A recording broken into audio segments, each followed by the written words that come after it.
Hello and welcome to the Book Thing. My name is Mark, and today I am talking about my TBR for July. So in June I got a bit overexcited and made a reading list that was 12 books long if you include the Discworld books I had intended to read. And I failed that miserably. If you want to see how well I did get on, I will put a link to my June wrap-up on screen. But this month I'm going to be a little bit less ambitious and see how I get on with it. So let me take you through the books I'm intending to read for July. So to start off, I'm going to finish up with the books that I didn't finish in June. The first one being 11/22/63.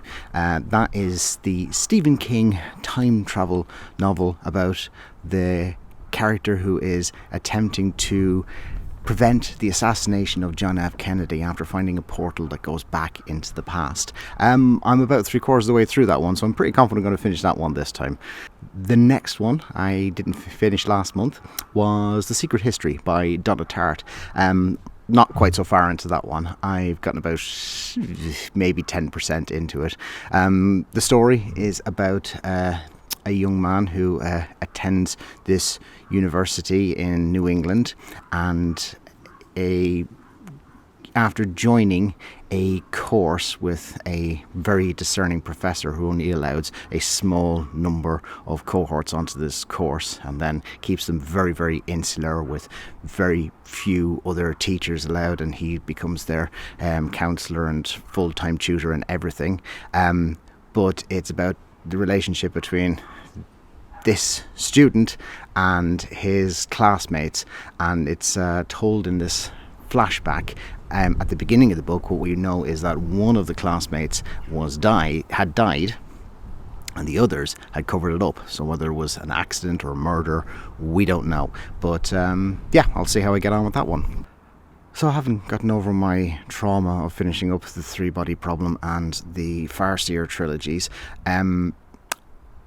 I'm now prepared to start some new sci-fi and fantasy series, and the first one I'm going to go with is The Blade Itself by Joe Abercrombie. It is the first of his First Law trilogy.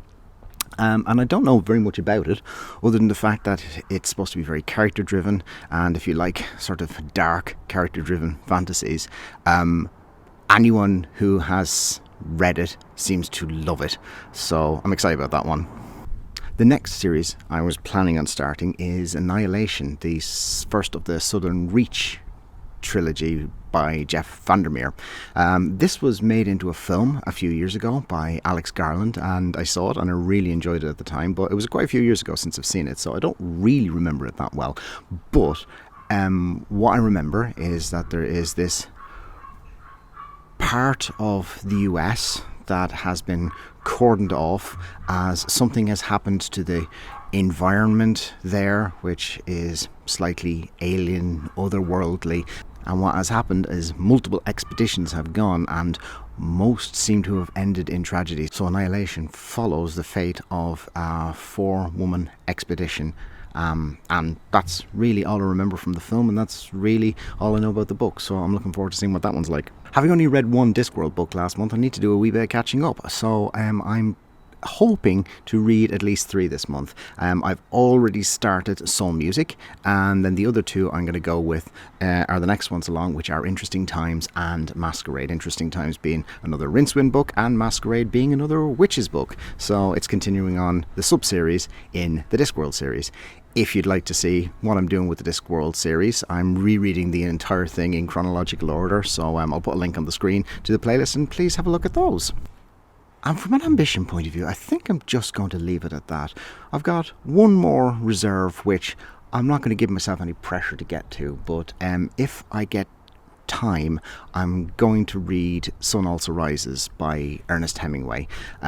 This, I think, was Hemingway's first novel, and is a semi-autobiographical book by his, which a lot of his stuff seems to be, and it's about a group of friends who are travelling between Paris and Pamplona in Spain, which is the site of the running of the bulls in Pamplona, and their relationships and what they see and experience along the way. So it's one I've wanted to read for a few years, so I will get around to that one if I have time, but I'm not going to put any pressure on myself to do it.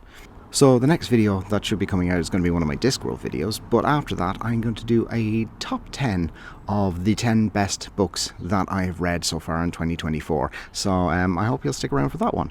If you're interested in seeing that, please consider hitting the subscribe button. But in the meantime, thank you very much for taking the time to watch this today, and take care.